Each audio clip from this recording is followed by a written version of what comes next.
Bienvenidos a Diálogo. El Tíbet, el misterioso techo del mundo, es el lugar de nacimiento de un valioso tesoro de la medicina a nivel mundial. Esto es la medicina tradicional tibetana. Con una larga historia y miles de años de desarrollo, esta ciencia médica tibetana está captando cada vez más atención y recibiendo mayor aceptación del mundo. Hoy, a través de una conversación con un investigador de la medicina tibetana, vamos a tratar de acercarnos a esta medicina misteriosa. Señor Norbutashi, gracias por aceptar nuestra entrevista. Ante todo, me gustaría preguntarle sobre los lazos que existen entre usted y la medicina tibetana. ¿Cómo nació esta relación desde un principio? Yo nací en una familia dedicada a la medicina tibetana durante generaciones. La influencia de mi padre, desde que era niño, despertó en mí una gran curiosidad por la medicina tibetana. Cuando terminé mis estudios en la escuela primaria en 1985, el Departamento de Salud del Gobierno de la Región Autónoma del Tíbet publicó un documento oficial, según el cual cada uno de los médicos tibetanos tenía la responsabilidad de formar a sus propios descendientes o a los hijos de sus parientes, convirtiéndolos en continuadores de su carrera. De ahí que yo iniciase mis estudios sobre la medicina tradicional tibetana. Desde aquel entonces, todos los años, durante el verano, acompañaba a mi padre al distrito de Yadong, en el Tíbet, para obtener las hierbas medicinales y aprender a identificarlas.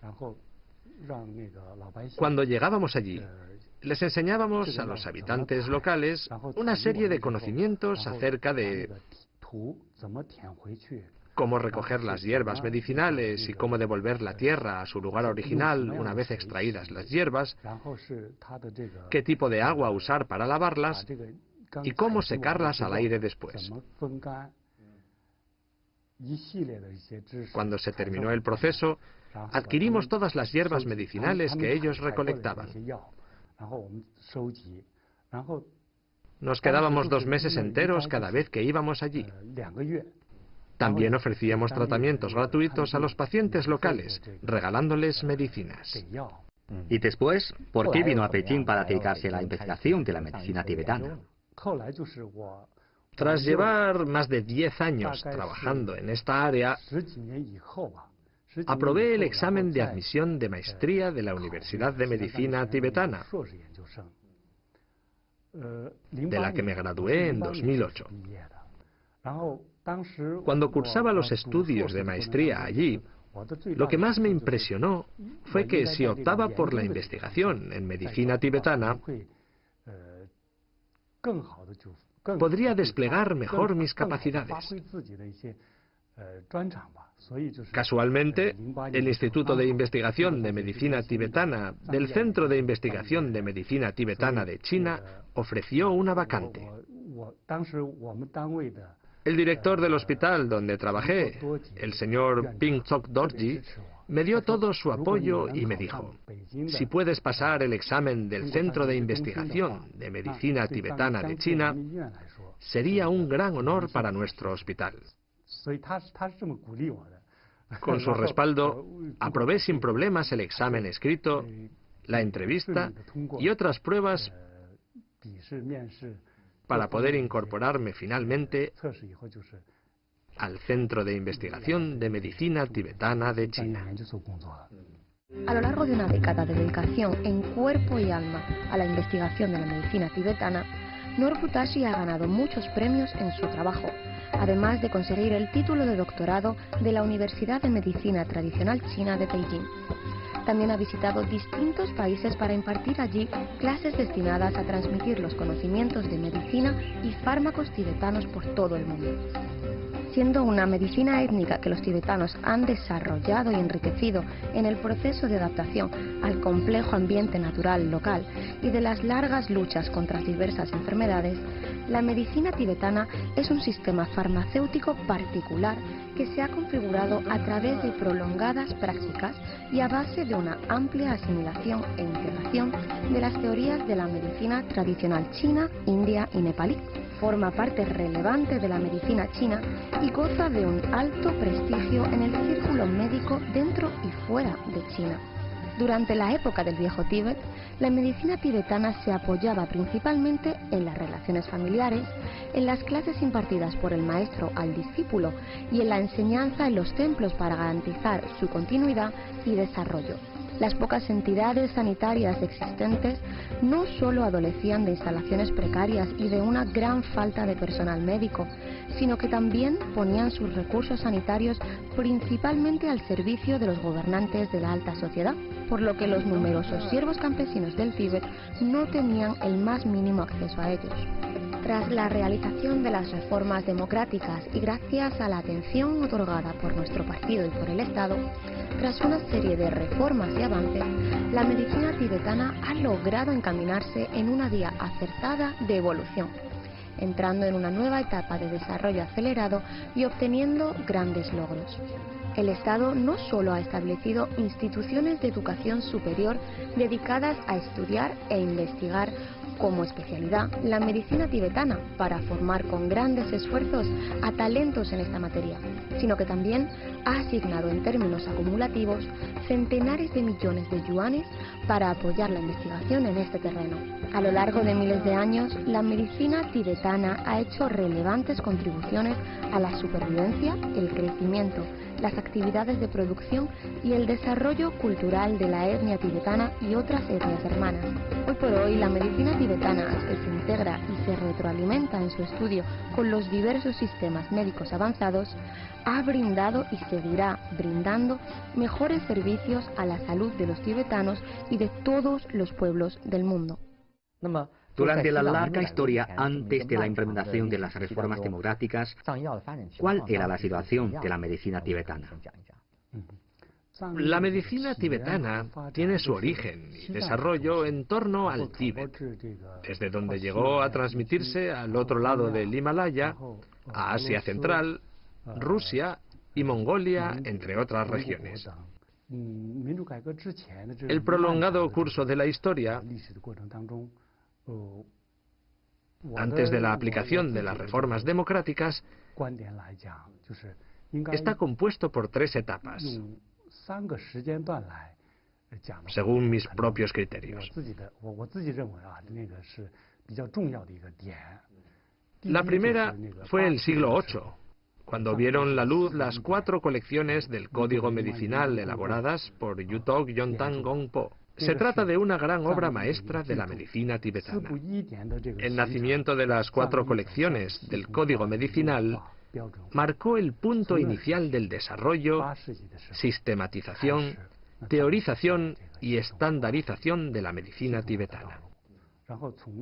De ahí en adelante, cada uno de los ensayos de investigación científica de la medicina tibetana se realizaría a la luz de ese libro maestro. La segunda etapa fue la época del quinto Dalai Lama, durante la cual se estableció en 1696 el Instituto Médico de Beneficio Universal de la montaña Yaoguang.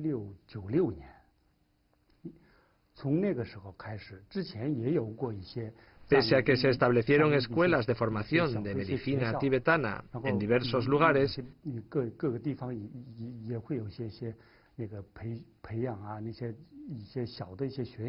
estas no continuaron debido a diferentes motivos. Cuando se fundó el Instituto Médico de Beneficio Universal, la enseñanza de la medicina tibetana entró en un camino de desarrollo estable. Durante la época del quinto Dalai Lama, se completó la elaboración de 80 cuadros colgantes de estilo Tanga para la enseñanza de la medicina tibetana. Toda una hazaña sin parangón en el mundo.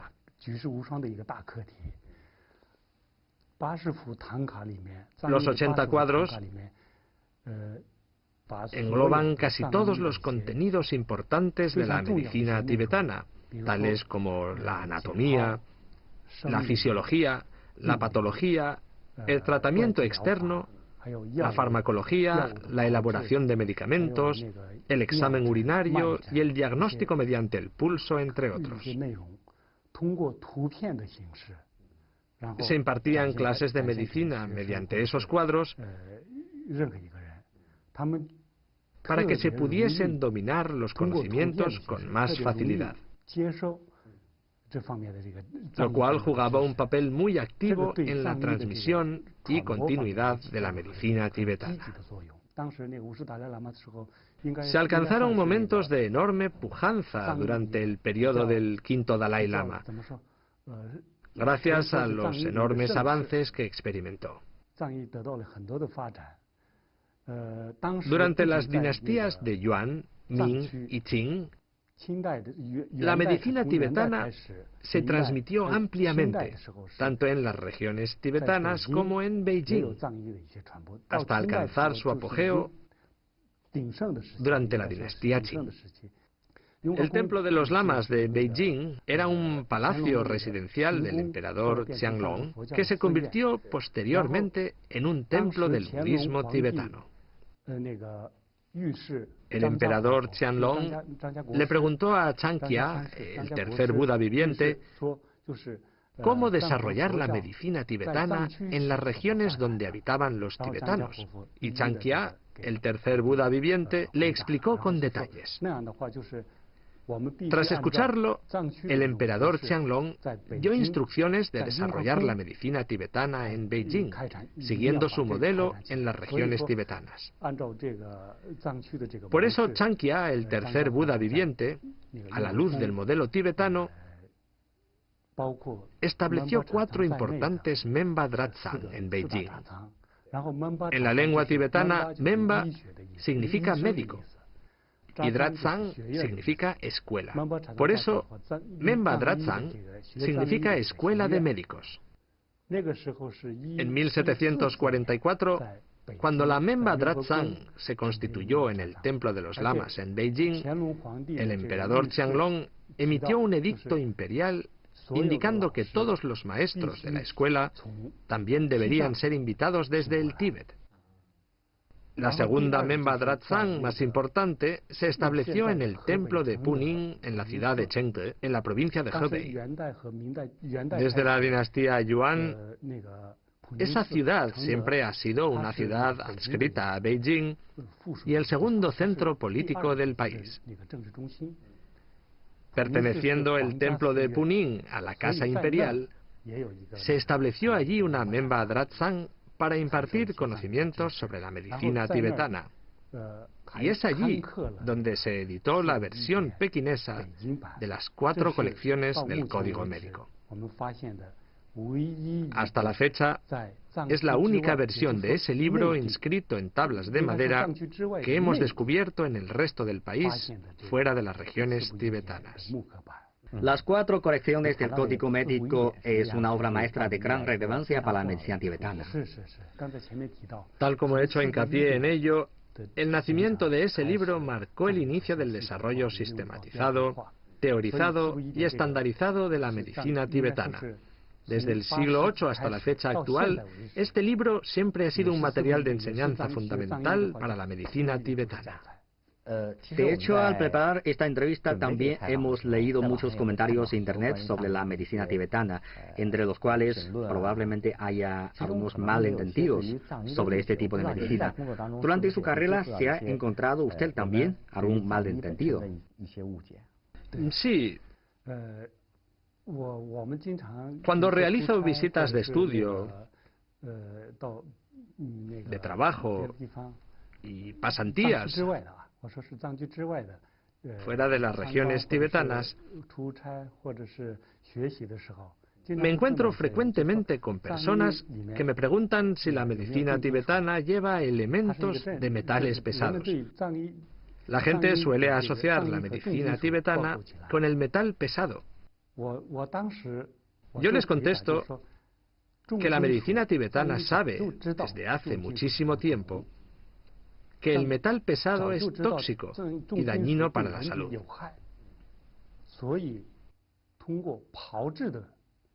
Es por eso que procesamos los fármacos tibetanos para eliminar los metales pesados. Mediante el procesamiento, logramos aumentar la eficacia y reducir o eliminar los efectos secundarios y la toxicidad de los medicamentos.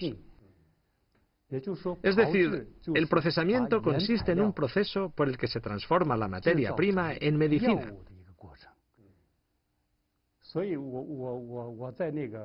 Les suelo explicar esto de una manera bastante fácil de entender.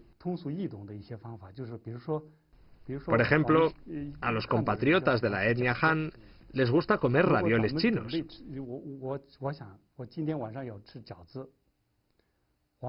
Es de sentido común que comer ravioles para la cena no significa que comamos harina, carne cruda y bebamos un poco de agua fría por separado. Es algo imposible. Para comer ravioles, debemos hacer el envoltorio externo con la masa para rellenarlo con carne y cocinarlo después en un proceso completo. En la teoría de la medicina tibetana, el metal pesado es simplemente una materia prima que, tras someterse al procesamiento, ya no es un metal pesado, sino que se convierte en medicina. Por eso, el proceso de tratamiento de metales pesados constituye una de las quintaesencias del sistema de medicina tibetana. Por ejemplo, en la medicina tibetana existe una técnica denominada lavado de mercurio. También es una de las técnicas recogidas en el primer lote de la lista del Patrimonio Cultural Inmaterial Nacional.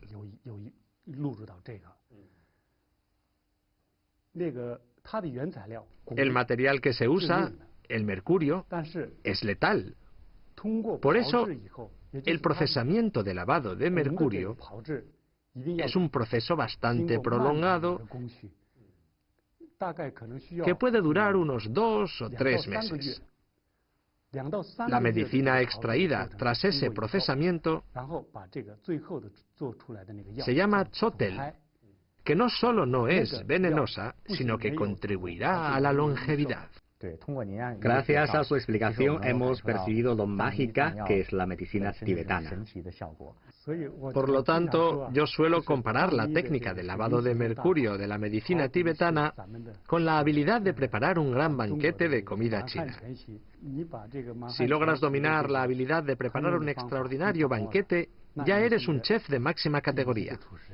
De la misma forma, si llegas a dominar toda la técnica de lavado de mercurio de la medicina tibetana, ya eres un gran maestro de máximo nivel de esa medicina. Desde su punto de vista, ¿cómo han repercutido esas reformas en el posterior desarrollo de la medicina tibetana, sobre todo a raíz del inicio del proceso de reforma y apertura de nuestro país? ¿Qué transformaciones se han producido en el ambiente de desarrollo de ese sistema médico? Tal y como he señalado, pese a la existencia de la Universidad de Medicina Tradicional Tibetana y del Instituto de Astrología y Medicina Tibetana, los recursos sanitarios eran, al fin y al cabo, muy limitados. Tras la realización de reformas democráticas en el Tíbet, el Estado impulsó el establecimiento de un departamento de medicina tibetana en todos los hospitales de los diversos distritos del Tíbet, abriendo la Universidad de Medicina Tibetana en el Tíbet y estableciendo el Hospital de Medicina Tibetana de la región autónoma del Tíbet. Cabe reconocer que la causa de la medicina tibetana ha logrado un gran salto cualitativo. En comparación con el sistema médico tibetano existente cuando usted era niño, incluso en periodos más tempranos, la medicina tibetana ha creado actualmente un sistema de educación y formación relativamente completo. Es un sistema sumamente perfeccionado. En la actualidad, los alumnos de las escuelas técnicas médicas secundarias de las diversas zonas ya estudian la medicina tibetana. Después de terminar su curso escolar allí, los alumnos tendrán la oportunidad de continuar sus estudios en la Universidad de Medicina Tibetana. Los estudiantes que saquen buenas notas podrán seguir cursando estudios de maestría allí y después planificar sus estudios de doctorado. A la hora de seleccionar la especialidad de su curso de maestría, los estudiantes no suelen elegir un campo muy genérico, sino una especialidad concreta. Yo pienso que en el futuro, cuando todos los alumnos de las diversas especialidades sumen juntos sus fuerzas, obtendrán logros espectaculares. En ese momento, seremos testigos de un salto cualitativo inédito y de dimensiones históricas en la medicina tibetana. Como investigador de la medicina tibetana, ¿cómo valora usted el actual clima de desarrollo de esta ciencia? En mi opinión personal, nunca hemos disfrutado en la historia de un clima tan magnífico como el actual para el desarrollo de la medicina tibetana. Este sector está pasando por su mejor etapa de desarrollo en la historia. En mayo de 2006, una serie de proyectos relacionados con la medicina tibetana fueron recogidos en la lista de Patrimonio Cultural Inmaterial Nacional, incluyendo la técnica del lavado de mercurio citada por usted. A su juicio, ¿qué papel ha jugado la inclusión de la medicina tibetana en esta lista? Nuestro país ya tiene elaborada una serie de medidas de protección que implican al Estado, a la provincia, la ciudad y el distrito, formando un sistema conjunto. La directriz rectora de la protección del patrimonio cultural inmaterial de nuestro país consiste en proteger como lo primordial y rescatar como lo prioritario en aras del aprovechamiento razonable, de la continuidad y del desarrollo. Orientándose por esa política,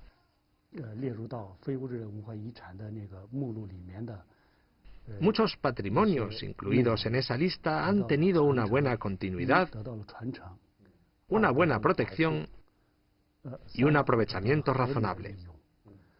Tenemos instalados mecanismos de capacitación permanentes para la continuidad y preservación de esos patrimonios culturales inmateriales.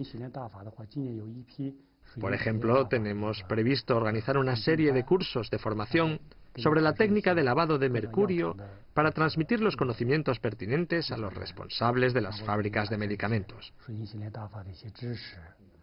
Además, la Universidad de Medicina Tibetana también celebra clases públicas de cara a los posgraduados de máster y doctorados sobre esa técnica. Todos son ejemplos de cómo dar conservación y aprovechamiento a los patrimonios culturales inmateriales. Que yo sepa, usted ha participado en muchos seminarios y coloquios celebrados en otros países sobre medicina tibetana. ¿Podría compartir con nosotros algunas experiencias suyas para fomentar la presencia de la medicina tibetana en el extranjero? ¿Ha tenido algunas experiencias destacadas que le haya impresionado profundamente en ese proceso? El Centro de Investigación de Estudios Tibetanos de China ha llevado a cabo unos proyectos en cooperación con las entidades de medicina tradicional china radicadas en Chile y Argentina.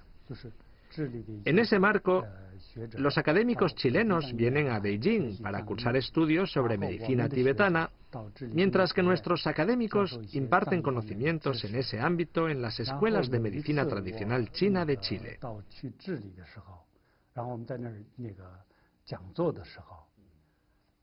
Durante una conferencia que yo di en Chile, descubrí que algunos alumnos locales que no tenían experiencia de estudios de pasantía en el Hospital de Medicina Tibetana de Beijing estaban profundizando su conocimiento en esa materia a través de otros alumnos que sí habían tenido esa oportunidad. Los alumnos que habían sido mis antiguos discípulos podían decir a sus compañeros de al lado: lo que está explicando el profesor Norbutashi se refiere a tal y tal. Si no lo tienes muy claro, te lo explicaré después de la conferencia.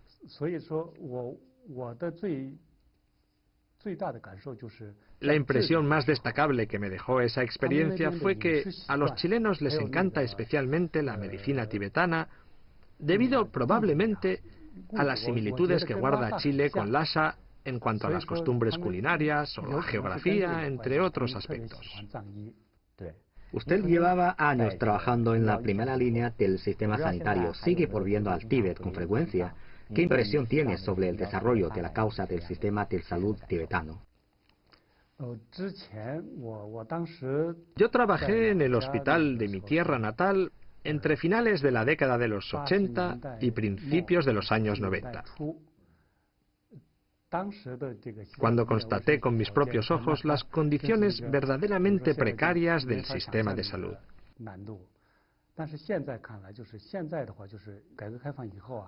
Al cabo del inicio del proceso de reforma y apertura, el sistema sanitario tibetano experimentó unos cambios tremendos, igualándose básicamente al nivel del resto de China en cuanto a su equipamiento, la dotación de talentos y las instalaciones complementarias.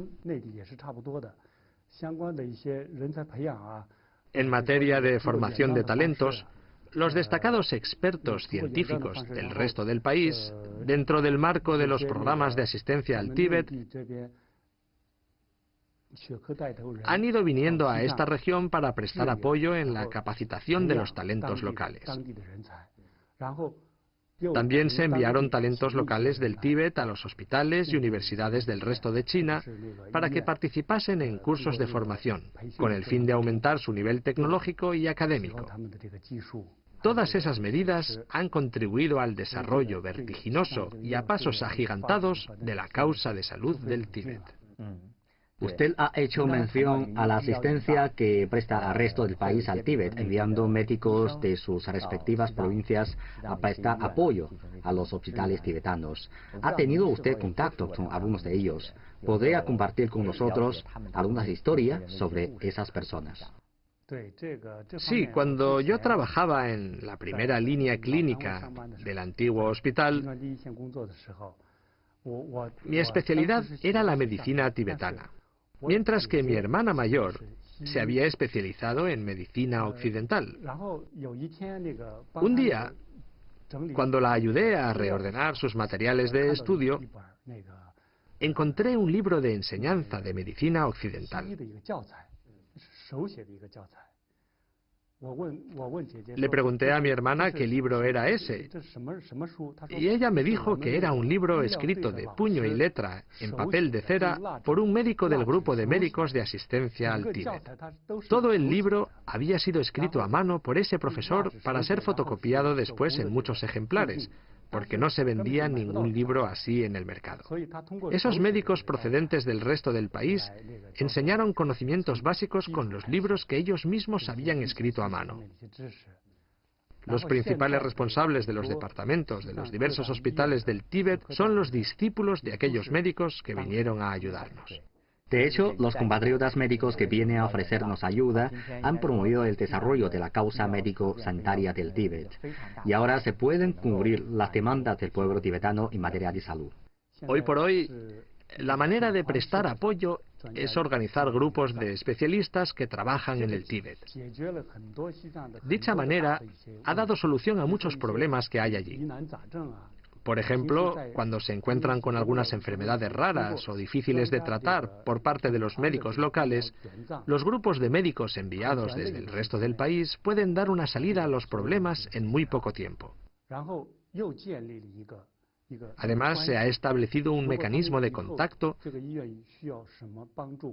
mediante el cual los hospitales que necesitan determinada asistencia tras la marcha de los grupos de expertos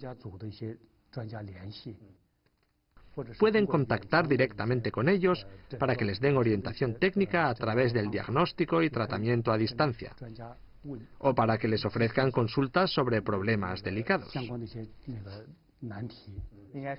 Es obvio que a lo largo de tantas décadas transcurridas a raíz de las reformas democráticas, tanto la misma medicina tibetana como el sistema sanitario del Tíbet han logrado grandes saltos cualitativos con el propósito fundamental de brindar servicios de calidad al pueblo tibetano. Muchas gracias a usted por aceptar nuestra entrevista. Encantado, gracias.